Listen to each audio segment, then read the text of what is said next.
जय हिंद साथियों, आप सभी का स्वागत करता हूं आपके अपने यूट्यूब प्लेटफॉर्म पर। साथियों, आज के इस सेशन में उत्तर प्रदेश की जीके का संपूर्ण निचोड़ हम लोग करने वाले हैं इन हैंडेड क्वेश्चंस के माध्यम से। ये जो 100 क्वेश्चंस हैं ये सबसे इंपॉर्टेंट होंगे, यानी अगर पूरे यूपी जीके के जो सबसे इंपॉर्टेंट क्वेश्चंस बनते हैं वो हैंडेड क्वेश्चंस आज के इस वीडियो में आपको करवा रहे हैं। और ये साथियों जो क्वेश्चंस होंगे ये यूपी होमगार्ड परीक्षा को क्रैक करने के लिए और यूपी पुलिस कांस्टेबल की परीक्षा को क्रैक करने के लिए यूपी एसआई की परीक्षा को क्रैक करने के लिए करवा रहा हूं। अगर आपका इन तीनों में से कोई एग्जाम है और आपने इस वीडियो में एंट्री कर ली है तो आज के इस वीडियो के हैंडेड क्वेश्चंस को देखिएगा और अपनी परीक्षा को ताबड़तोड़ तरीके से क्रैक करिएगा। सेशन को स्टार्ट करने से पहले जो भी स्टूडेंट हमसे न्यू कनेक्ट हो रहे हैं और अभी तक इस प्लेटफॉर्म को सब्सक्राइब नहीं किया तो सब्सक्राइब करके साइड में बेल आइकन यानी घंटे का निशान दिख रहा होगा उसको प्रेस कर लीजिएगा। और इस सेशन का देखने का फायदा आपको तभी मिलेगा जब हमारे द्वारा बताए गए क्वेश्चंस का राइट आंसर हमारे साथ साथ आप कमेंट बॉक्स में देते हुए चलेंगे, भी आपके माइंड में ये सारे क्वेश्चन सेव हो जाएंगे। तो पहला क्वेश्चन आपकी स्क्रीन पर देखिए, आप भी चेक करिए कि आपका स्कोर कितना जाता है। इन 100 क्वेश्चंस में से लगभग कितने क्वेश्चन आपके सही हो जाते हैं। फर्स्ट क्वेश्चन कह रहा है यूपी का सबसे बड़ा जिला कौन सा है क्षेत्रफल की दृष्टि से, तो ये आपका लखीमपुर खीरी है। मैं आपसे पूछूंगा सबसे छोटा जिला, आप लोग कमेंट सेक्शन में बताइए कौन सा है। नेक्स्ट क्वेश्चन आपसे पूछा जा रहा है ताजमहल किस नदी के किनारे स्थित है, आप सभी लोग बताइए ताजमहल कहाँ पर है। ये आगरा में है लेकिन यमुना नदी के तट पर स्थित है, किनारे स्थित है ये ताजमहल। ये क्वेश्चन इंपॉर्टेंट है, आपसे पूछा जाता है और कंफ्यूज मत होइएगा। नेक्स्ट क्वेश्चन कुल बेसिक से मैंने क्वेश्चंस उठाया है और बहुत ही शानदार शानदार क्वेश्चन आपको आगे मिलने वाले हैं। क्वेश्चन करा उत्तर प्रदेश की राजधानी क्या है, तो ये भी आपको मालूम होना चाहिए। उत्तर प्रदेश की राजधानी यहाँ पर लखनऊ है। उसके बाद देखिए यहाँ पर क्वेश्चन आपसे पूछा जा रहा है उत्तर प्रदेश का गठन कब किया गया था, ये आपका 24 जनवरी 1950 यहाँ पर कर लेना। 24 जनवरी 1950 को उत्तर प्रदेश का गठन किया गया था। आंसर आपका ऑप्शन नंबर डी के साथ जाना चाहिए। उत्तर प्रदेश का पुराना नाम क्या था, अगर ये क्वेश्चन पूछा जाए तो इसको संयुक्त प्रांत भी कहते थे और अंग्रेजी में इसको यूनाइटेड प्रोविंस कहते थे। आपको पता चल गया, ये आपको पहले से भी मालूम हो गया और आई होप आप सभी लोग राइट आंसर भी कर रहे होंगे कमेंट सेक्शन में। उत्तर प्रदेश के निम्न जिलों में से किसकी सीमा नेपाल के साथ लगती है, नेपाल देश के साथ मैं कहूँगा महाराजगंज की सीमा लगती है। आंसर आपको ऑप्शन नंबर सी के साथ जाएगा। उसके बाद देखिए नेक्स्ट क्वेश्चन कह रहा है यूपी कितने जिले नेपाल की सीमा से लगते हैं, आप लोग याद रखिएगा 7 जिले उत्तर प्रदेश के यहाँ पर ऐसे हैं जो नेपाल की बॉर्डर से सटे हुए हैं, टच में रहते हैं। नेक्स्ट क्वेश्चन आपसे पूछा जाएगा कि उत्तर प्रदेश का लिंगानुपात कितना है, वेरी मोस्ट इंपॉर्टेंट क्वेश्चन है। अगर आपसे क्वेश्चन पूछ लिया जाए कि उत्तर प्रदेश का लिंगानुपात कितना है तो ये आपका 912 है। ऑप्शन नंबर सी आपके क्वेश्चन का राइट आंसर बन जाता है। नेक्स्ट क्वेश्चन उत्तर प्रदेश के किस जिले को नवाबों का शहर कहा जाता है, तो आपको याद कर लेना है और आपको पहले से भी पता होगा लखनऊ को नवाबों का शहर कहा जाता है। नेक्स्ट क्वेश्चन उत्तर प्रदेश के किस जिले में देश के प्रथम पुलिस संग्रहालय को स्थापित किया गया था या स्थापना की गई थी, तो यहाँ पर आपका जवाब गाजियाबाद हो जाएगा। ये क्वेश्चन इंपॉर्टेंट है आपके तीनों एग्जाम के लिए। उत्तर प्रदेश के गाजियाबाद में भारत का पहला पुलिस संग्रहालय की स्थापना की गई थी, याद कर लीजिएगा। नेक्स्ट क्वेश्चन आपसे अगर पूछ लिया जाए बरसाना होली किसके साथ खेली जाती है, वेरी मोस्ट इंपॉर्टेंट है, तो ये डंडे के साथ खेली जाती है बरसाना होली। अगर आपका right answer option number C है तो बिल्कुल सही आंसर हो जाता है। उसके बाद कह रहा है गंगा नदी उत्तर प्रदेश के किस जनपद से प्रवेश करती है। अगर गंगा नदी की बात की जाए तो आप लोग बताइए इसका राइट आंसर क्या होगा, यहाँ पर सहारनपुर, बिजनौर, मेरठ या जेपी नगर। तो उत्तर प्रदेश में जब ये आती है तो सबसे पहले ये बिजनौर जिले में प्रवेश करती है, ये आपको ध्यान में रखते हुए चलना है। अगर हम लोग बात करें नेक्स्ट क्वेश्चन की तो आपसे पूछा जा रहा है कि यूपी के किस जिले में यूरेनियम पाया जाता है, मोस्ट इंपॉर्टेंट क्वेश्चन है, बताओ कहाँ पाया जाता है। तो मैं कह सकता हूँ ललितपुर की जब भी बात की जाए तो क्वेश्चन कई बार आपसे पूछा जा चुका है कि यूपी के किस जिले में यूरेनियम पाया जाता है, तो ललितपुर में ये साथियों यूरेनियम पाया जाता है। 2011 की जनगणना के अनुसार जनसंख्या में यूपी का सबसे बड़ा जिला कौन सा था, तो ये कौन सा था, इलाहाबाद था, यानी प्रयागराज आपको याद कर लेना। Right answer option number A के साथ चला जाता है। नेक्स्ट क्वेश्चन आपसे पूछा जाएगा कि यूपी की कुल जनसंख्या भारत की कुल जनसंख्या का कितना प्रतिशत है, मोस्ट इंपॉर्टेंट क्वेश्चन है। तो ये साथियों 16.50% है, कभी कभी ये 17% करके भी आ जाता है, तो इसके आसपास का आंसर आपको याद कर लेना है। यूपी का भारत के क्षेत्रफल की दृष्टि से कौन सा स्थान है? तो उत्तर प्रदेश की अगर मैं बात करूं तो ये भारत में क्षेत्रफल के स्थान पर ये आपका चौथे स्थान पर है। मैं आपसे पूछूंगा कि पहले स्थान पर कौन सा राज्य है क्षेत्रफल के मामले में, तो ये आप लोग कमेंट बॉक्स में हमें बताइए आंसर कि पहले स्थान पर क्षेत्रफल की दृष्टि से कौन आता है। एक बार कमेंट में बताइएगा जरूर। कह रहा है यूपी का भारत में जनसंख्या की दृष्टि से कौन सा स्थान है भाई? तो भाई साहब जनसंख्या की दृष्टिकोण से यूपी का पहला स्थान है। आप सभी को याद कर लेना है। Right answer option number B अगर लॉक किए हैं तो बिल्कुल सही हो जाएगा। पहले स्थान पर यूपी आता है। नेक्स्ट क्वेश्चन आपसे पूछा जा रहा है वृंदावन किस जिले में स्थित है? तो ये भैया मथुरा में स्थित है। मथुरा से जो भी स्टूडेंट वास कर रहे हैं जरा एक बार कमेंट बॉक्स में जरूर बताइएगा कि हाँ सर, आप जितने सारे स्टूडेंट हैं जहां से आप लोग वास कर रहे हैं अपना नाम और डिस्ट्रिक्ट जरूर कमेंट बॉक्स में हमें मेंशन करिएगा। नेक्स्ट क्वेश्चन कह रहा है यूपी का सांस्कृतिक केंद्र किसे कहा जाता है? लखनऊ, वाराणसी, प्रयागराज या अयोध्या को याद कर लेना है। वाराणसी को उत्तर प्रदेश का सांस्कृतिक केंद्र कहा जाता है। राइट आंसर बी के साथ। कह रहा काशी विश्वनाथ मंदिर किस शहर में स्थित है? तो ये आपका वाराणसी में स्थित है। काशी विश्वनाथ मंदिर वाराणसी, ऑप्शन नंबर बी को लॉक कर देना है। कह रहा उत्तर प्रदेश का राज्य पशु कौन सा है? तो आपको ध्यान रखना है बारहसिंघा की जब भी बात की जाए तो ये उत्तर प्रदेश का राज्य पशु है। नेक्स्ट क्वेश्चन आपसे पूछा जा रहा उत्तर प्रदेश का राज्य पक्षी कौन सा है? तो सारस, जिसको क्रेन भी बोला जाता है। आपको पहले से मालूम होगा कि जो सारस है ये उत्तर प्रदेश का राज्य पक्षी है। उत्तर प्रदेश का राज्य फूल की बात की जाए तो उत्तर प्रदेश का राज्य फूल आपसे पूछा जाए पुष्प यानी फ्लावर्स, आपका correct answer option number C के साथ चला जाता। जो भी स्टूडेंट सी को लॉक किए होंगे एक नंबर पक्का। पूछा जा रहा उत्तर प्रदेश का राज्य खेल कौन सा है? क्रिकेट, हॉकी, कबड्डी या कुश्ती? अगर आपने हॉकी को चयन किया है तो बिल्कुल सही आपने करेक्ट आंसर किया है। नेक्स्ट क्वेश्चन की बात की जाए पूछा जा रहा उत्तर प्रदेश की सबसे लंबी नदी कौन सी है? वेरी मोस्ट इंपॉर्टेंट क्वेश्चन है। तो गंगा नदी उत्तर प्रदेश की सबसे लंबी नदी है। और अगर शारदा नहर की बात करें तो नहर आपकी लंबी है शारदा, आपको याद कर लेना। सबसे लंबी नहर ये आपकी शारदा, ये भी आपसे परीक्षा में पूछा जाता है, ठीक है। उसके बाद देखिए आपसे पूछा जा रहा है गोमती नदी किस शहर से होकर बहती है? मोस्ट इंपॉर्टेंट क्वेश्चन है। गोमती नदी किस शहर के किनारे है? तो ये तो लखनऊ के किनारे है। लखनऊ अगर आपका राइट आंसर है तो बिल्कुल सही आंसर आपका बन जाता है। नेक्स्ट क्वेश्चन उत्तर प्रदेश की पहली मेट्रो कहाँ चली थी? ये आपको बताना है। कानपुर, नोएडा या गाजियाबाद या लखनऊ? मेट्रो चलाई गई थी वो लखनऊ में चलाई गई थी। और एक बात मैं आपको बताऊंगा, अगर आपने अभी तक इस सेशन को लाइक नहीं किया है तो लाइक के बटन को प्रेस करके लाइक करके अपनी अटेंडेंस लगा दीजिए। और चैनल पर नए विजिट कर रहे हैं तो तुरंत सब्सक्राइब कर लीजिए। समझ लीजिए यूपी होमगार्ड की परीक्षा, यूपी पुलिस कांस्टेबल की परीक्षा, यूपी एसआई की परीक्षा, ये तीनों आपकी एग्जाम है। और मेरा मानना है अगर आप तीनों में सिलेक्शन लेना चाहते हैं तो सब्सक्राइब करके रखिए और बेल आइकन को ऑन करके रखिए। ऐसा कंटेंट आपको दूंगा कि एक बार में ये तीनों परीक्षाएं आपकी क्रैक होगी। इतनी तैयारी आपको करवाऊंगा कि एक बार में आपकी परीक्षा क्रैक हो जाएगी, क्योंकि तीनों एग्जाम में GK, GS, current affair, UP GK ये साथियों आना है और सेम आना है। कोर्स भी वही है, मतलब सिलेबस भी वही है, तो कोई हेडक लेने की बात नहीं है। अगर बात की जाए उत्तर प्रदेश की पहली मेट्रो कहाँ चली थी तो ये अगर आपसे पूछा जाए तो लखनऊ, मैंने आपको बता दिया राइट आंसर डी के साथ। इसके बाद लखनऊ ये किस लिए प्रसिद्ध है? तो ये तो अपने चिकनकारी के लिए जाना जाता है। आंसर ऑप्शन नंबर सी के साथ। कह रहा आगरा किस लिए प्रसिद्ध है? तो आगरा अपने ताजमहल के लिए जाना जाता है। Right answer option number B के साथ आपका हो जाता है अगर आपने लॉक किया है। नेक्स्ट क्वेश्चन की बात करें तो कह रहा अयोध्या किस नदी के किनारे स्थित है? तो ये आपका सरयू नदी के किनारे स्थित है। ये भी आपको याद कर लेना है। कह रहा उत्तर प्रदेश में कुल कितने मंडल हैं? तो उत्तर प्रदेश में कितने मंडल हैं भैया? 18 मंडल है। राइट आंसर अगर सी के साथ किया है तो बिल्कुल सही आंसर आपका हो जाता है। अगला क्वेश्चन कह रहा उत्तर प्रदेश में कुल कितने जिले हैं? तो अभी तक तो 75 जिले हैं, 76 की तैयारी चल रही है। Right answer option number C की है तो बिल्कुल सही हो जाएगा। अगर पूछ लिया जाए उत्तर प्रदेश की राजकीय भाषा क्या है? तो भी आपसे राजकीय भाषा की बात करें तो आपको हिंदी को लॉक कर देना है। हिंदी आपके क्वेश्चन का राइट आंसर हो जाएगा। नेक्स्ट क्वेश्चन आपसे पूछा जा उत्तर प्रदेश की सह राजकीय भाषा। राजकीय भाषा हिंदी, लेकिन सह राजकीय भाषा अगर पूछे तो आपको उर्दू, ऑप्शन नंबर सी के साथ लॉक करते हुए नेक्स्ट क्वेश्चन की तरफ बढ़ जाना है।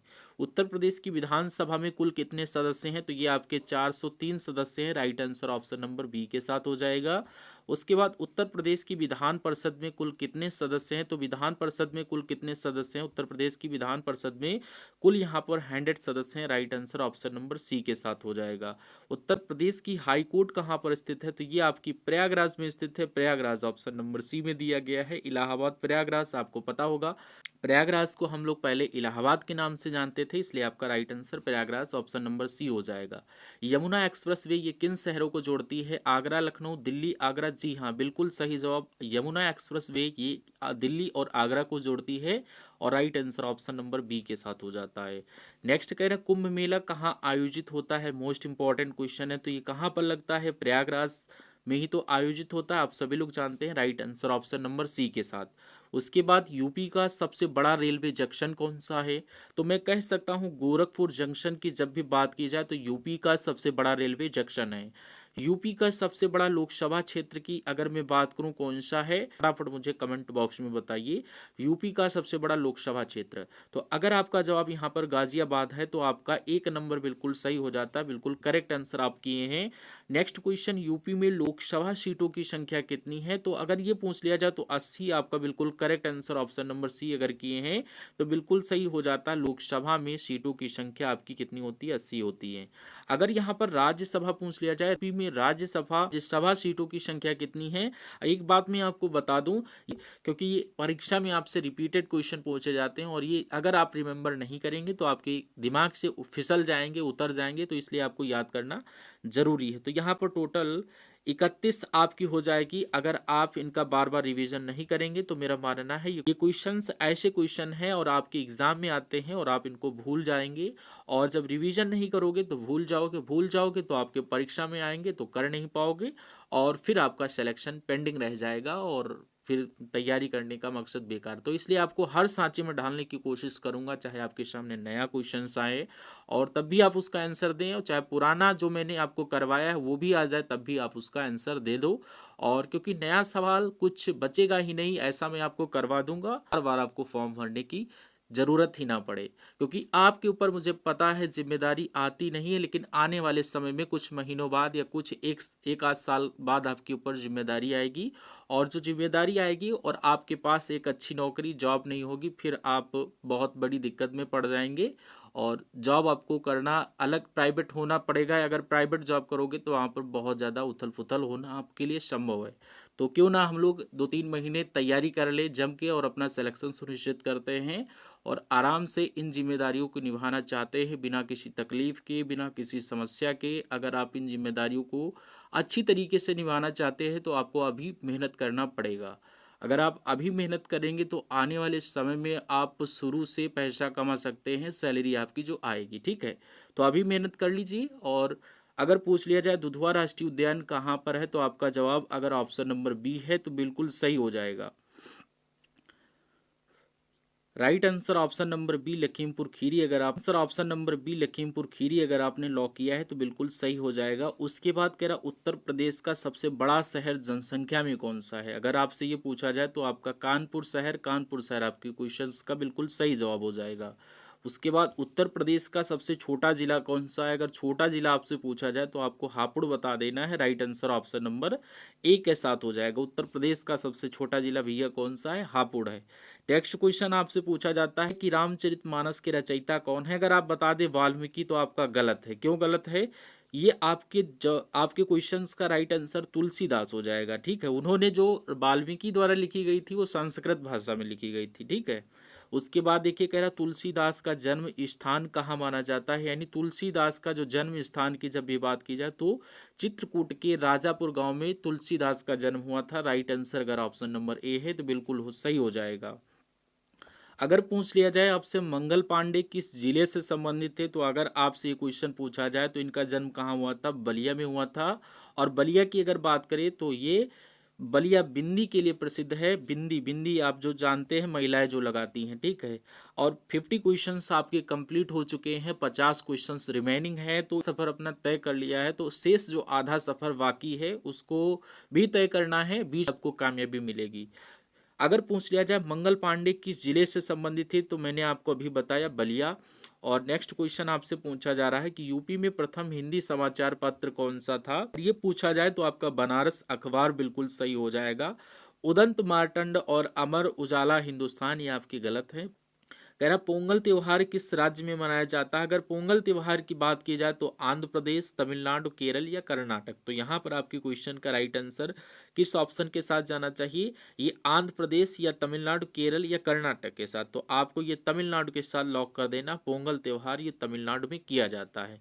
कह रहा महावीर स्वामी का जन्म स्थल कहाँ पर स्थित है, तो ये कहाँ पर हुआ था, आपको कुंडग्राम याद कर लेना। ऑप्शन नंबर बी आपके क्वेश्चन का सही आंसर हो जाता है। भोर का तारा किस ग्रह को कहा जाता है, भोर का तारा और सांझ का तारा ये शुक्र ग्रह को कहा जाता है, इसलिए right answer option number D के साथ आप सभी का हो जाता है। अनुच्छेद 370 किस राज्य में लागू था, ये आपसे अगर पूछा जाए तो जम्मू कश्मीर में लागू था। Right answer option number B जो भी स्टूडेंट के होंगे बिल्कुल सही हो जाता है। पृथ्वी दिवस कब मनाया जाता है, ये वेरी मोस्ट इंपॉर्टेंट क्वेश्चन है। तो ये आपका 22 अप्रैल को हर साल मनाया जाता है पृथ्वी दिवस। राइट आंसर जिनका ऑप्शन नंबर बी है तो बिल्कुल सही हो जाएगा। कहा जा रहा है लाल बहादुर शास्त्री की समाधि स्थल का नाम क्या है, यानी लाल का नाम क्या, राजघाट है, शक्ति स्थल है, विजय घाट है या वीर भूमि है। तो विजय घाट आपको याद कर लेना, लाल बहादुर शास्त्री की समाधि स्थल को क्या विजय घाट कहा जाता है। Right answer option number C के साथ। उसके बाद कह रहा उत्तरी गोलार्ध में सबसे बड़ा दिन कब होता है, तो उत्तरी गोलार्ध में सबसे बड़ा दिन कब होता है ये याद कर लेना। आपका जवाब 21 जून के साथ हो जाएगा। 21 जून को उत्तरी गोलार्ध में सबसे बड़ा दिन होता है। राइट आंसर सी के साथ। भारत में सबसे पहले सूरज कहाँ दिखाई देता है, नागालैंड, सिक्किम, अरुणाचल प्रदेश या फिर असम। तो अरुणाचल प्रदेश आपका बिल्कुल सही आंसर हो जाता है। यहाँ पर सबसे पहले भारत में सूरज दिखाई देता है। Right answer option number C के साथ बन जाता है। नेक्स्ट क्वेश्चन आपसे पूछा जा रहा है, सिंधु घाटी सभ्यता के लोग किसकी पूजा करते थे, पशुपति की, सूर्य या अग्नि। ये पशुपति की पूजा करते थे कौन, सिंधु घाटी सभ्यता के लोग, इसलिए right answer option number A आपके क्वेश्चन का बिल्कुल सही आंसर हो जाएगा। नेक्स्ट क्वेश्चन की बात करूं तो कह रहा है निकट दृष्टि दोष वाले व्यक्ति के चश्मे में कौन सा लेंस प्रयुक्त किया जाता है। तो निकट दृष्टि दोष वाला जो व्यक्ति होता है वो अवतल लेंस वाले चश्मे का इस्तेमाल करता है, इसलिए right answer option number B बिल्कुल सही हो जाएगा, अवतल लेंस का इस्तेमाल करता है। और अगर यहीं पर क्वेश्चन ये पूछ लिया जाए दूर दृष्टि दोष वाले व्यक्ति के चश्मे में कौन सा लेंस होता है, तो उत्तर आपको right answer option number A के साथ कर देना है। अगर आपसे पूछ लिया जाए पृथ्वी अपनी धुरी पर कितने कोण पर झुकी हुई है, 22 डिग्री, 23.5 डिग्री या फिर 25 डिग्री या फिर आपका 30 डिग्री। आपका 23.5 डिग्री कोण पर झुकी हुई है पृथ्वी अपनी धुरी पर। Right answer option number B आपको सही करना है, 23.5 डिग्री। कह रहा जल में तैरना न्यूटन के किस नियम के कारण संभव है, तो ये न्यूटन के तीसरे नियम के कारण संभव है। Right answer option number C हो जाएगा। अगर पूछ लिया जाए इतिहास का जनक किसे कहा जाता है, हेरोडोटस को या मोंटेस्क्यू को, विलियम ड्यूरेंट को या टोकविल को। तो यहाँ पर हेरोडोटस इनका नाम है और इनको इतिहास का फादर कहा जाता है, फादर ऑफ हिस्ट्री आपके क्वेश्चन का करेक्ट आंसर हो जाता है। नेक्स्ट क्वेश्चन, पंडित रविशंकर किस वाद्य यंत्र से संबंधित थे, तबला, बांसुरी, सितार या सारंगी। तो यहाँ पर ये आपके सितार वादक थे, इसलिए राइट आंसर आपका ऑप्शन नंबर सी तबला या बांसुरी, सितार। तो आपको अगर ये ऑप्शन में आ जाए तो आपको सितार लॉक कर देना, ऑप्शन नंबर सी बिल्कुल सही हो जाएगा, Pandit Ravi Shankar answer option number C के साथ। अगर पूछ लिया जाए दुनिया की छत किसे कहा जाता है, मोस्ट इंपॉर्टेंट क्वेश्चन है। अगर दुनिया की छत आपसे पूछा जाए तो आप लोग किस आंसर को राइट करोगे, दुनिया की छत नेपाल, लद्दाख, तिब्बत या भूटान। तो तिब्बत के यहाँ पर पठार को कहा जाता है, क्योंकि तिब्बत के पठार यहाँ पर दुनिया की छत कहलाते हैं। Right answer option number C के साथ। नेक्स्ट क्वेश्चन, राज्यसभा का पदेन सभापति कौन होता है, तो मैं कहूँगा उपराष्ट्रपति जो होते हैं ये आपके राज्यसभा के पदेन सभापति होते हैं, इसलिए right answer option number B के साथ हो जाएगा। 10वीं अनुसूची किससे संबंधित है, तो अगर ये पूछ लिया जाए तो दल बदल विरोधी कानून से संबंधित है। Right answer option number C के साथ। नेक्स्ट क्वेश्चन, भारत का मैनचेस्टर किसे कहा जाता है, तो अहमदाबाद आपके क्वेश्चन का बिल्कुल सही आंसर हो जाएगा, ऑप्शन। नेक्स्ट क्वेश्चन कह रहा है युवा दिवस किस दिन मनाया जाता है। युवा दिवस की जब भी बात की जाए तो ये 12 जनवरी को मनाया जाता है हर साल युवा दिवस। Right answer option number B हो जाएगा। रिक्टर पैमाने द्वारा क्या मापा जाता है भैया बताओ, वायु दाब, तापमान, भूकंप की तीव्रता या ध्वनि। तो यहाँ पर भूकंप की तीव्रता की जब भी बात की जाए तो रिएक्टर पैमाने की सहायता से मापे जाते हैं, इसलिए right answer option number C के साथ। अगर पूछ लिया जाए आपसे अजंता और एलोरा की गुफाएं कहाँ स्थित हैं, ये क्वेश्चन मोस्ट इंपॉर्टेंट है, आपको याद कर लेना है। अजंता और एलोरा की गुफाएं कहाँ पर स्थित है, तो ये महाराष्ट्र में औरंगाबाद में ही अजंता और एलोरा की गुफाएं स्थित है, इसलिए right answer option number C के साथ। माउंट एवरेस्ट पर चढ़ने वाली पहली भारतीय महिला कौन थी? तो ये बछेंद्री पाल आपके क्वेश्चन का बिल्कुल सही आंसर हो जाएगा। पहली महिला की बात की जाए, अगर ये क्वेश्चन पूछ लिया जाए इंग्लिश चैनल पार करने वाले पहले भारतीय कौन थे, तो मिहिर सेन आपके क्वेश्चन का बिल्कुल सही आंसर हो जाता ऑप्शन नंबर बी के साथ। नेक्स्ट क्वेश्चन की बात की जाए, संविधान सभा के अध्यक्ष कौन थे? तो आपको पता होना चाहिए डॉक्टर राजेंद्र प्रसाद थे। ऑप्शन नंबर बी आपके क्वेश्चन का बिल्कुल सही आंसर हो जाएगा। आपसे पूछ लिया जाए संविधान में प्रारूप समिति के अध्यक्ष कौन थे? तो डॉक्टर बी आर अम्बेडकर ही प्रारूप समिति के यहाँ पर अध्यक्ष थे संविधान में। अगर पूछ लिया जाए भारत में रेल सेवा की शुरुआत कब शुरू हुई थी, आपसे ये क्वेश्चन पूछा जो आप लोग बताइए इसका राइट आंसर क्या होगा। तो भारत में जो रेल सेवा की शुरुआत हुई थी वो कब की गई थी? ये 1853 में भारत में रेल सेवा की शुरुआत की गई थी। Right answer option number B के साथ। भारतीय पुनर्जागरण का जनक किसे कहा जाता है? राजा राम मोहन राय की जब भी बात की जाए तो इनको भारतीय पुनर्जागरण का जनक कहा जाता है। Right answer option number A के साथ। भाषा के आधार पर बनने वाला पहला राज्य कौन सा था? वेरी मोस्ट इंपॉर्टेंट क्वेश्चन है। तो भाषा के आधार पर पहला राज्य कौन बना था? तो आंध्र प्रदेश की जब भी बात की जाए तो ये भाषा के आधार पर बनने वाला पहला राज्य था। और अस्पृश्यता का उन्मूलन किस अनुच्छेद में सम्मिलित है या दिया गया है? इसका राइट आंसर आप लोग बताइए। यानी इसका मतलब ये होता है कि छुआछूत का उन्मूलन किस अनुच्छेद में दिया गया है? तो ये अनुच्छेद 17 में है। आपके क्वेश्चन का बिल्कुल सही आंसर हो जाएगा। उसके बाद अगर पूछ लिया जाए महाभारत के लेखक कौन है? वाल्मीकि, कालिदास, वेदव्यास या विष्णु शर्मा? तो इस सवाल का जवाब की अगर बात करें तो आपको यहाँ पर कमेंट सेक्शन में इसका जवाब देना है हमें। और इन 100 क्वेश्चंस में से आपके कितने यहाँ पर क्वेश्चन सही हुए करिएगा। मैं हर एक स्टूडेंट का कमेंट पढ़ता हूँ और उसको रिप्लाई देता हूँ। और आपके भी माइंड में अगर कोई भी क्वेश्चंस हो आप हमसे पूछ सकते हैं और मैं आपको रिप्लाई ज़रूर करूँगा। और ये क्लास आपको कैसी लगी एक बार फीडबैक के माध्यम से ज़रूर कमेंट बॉक्स में बताइएगा। और हर बार मैं आपको बताता हूँ, अगर आपने अभी तक इस क्लासरूम को ज्वाइन नहीं किया है तो आप लोग हमारे इस चैनल को सब्सक्राइब करके टेलीग्राम चैनल को ज़रूर ज्वाइन कर लीजिएगा। वही ठीक है, सेशंस की जो आपकी जो भी सेशन आपके होते हैं फ्री पीडीएफ और सब कुछ वहाँ पर करवाया जाता है। तो वहाँ पर जा कर के उसको ज़रूर ज्वाइन कर लीजिएगा। अभी तो वहाँ पर एक्टिवनेस नहीं है, कम से कम कुछ मेंबर हो जाए तो उसमें भी कुछ एक्टिवनेस होने से फ़ायदा मिलता है। ठीक है, और वहाँ पर डेली आपको क्लासेस की नोटिफिकेशन भी मिलती हैं। तो उन सारी वीडियोस को जो भी आपकी 50 या 40 वीडियोस हैं हमारे इस प्लेटफॉर्म पर जा कर के वॉच करिए, आपकी एग्ज़ाम ओरिएंटेड। और सारी की सारी वीडियो आपके लिए मोस्ट इम्पॉर्टेंट हैं, देखिए और अपने एग्ज़ाम को क्रैक करिए। और best wishes for your examination. जब भी आप लोग अपने एग्ज़ाम को देने जाएं, 25 अप्रैल से आपका एग्ज़ाम है, टाइम बहुत कम बचा हुआ है। सीरियसली आपको तैयारी करनी है और डेली बेस पर सेशन वॉच करना है। Thank you for watching this session. हम लोग मिलते हैं नेक्स्ट पार्ट में, तब तक के लिए जय हिंद।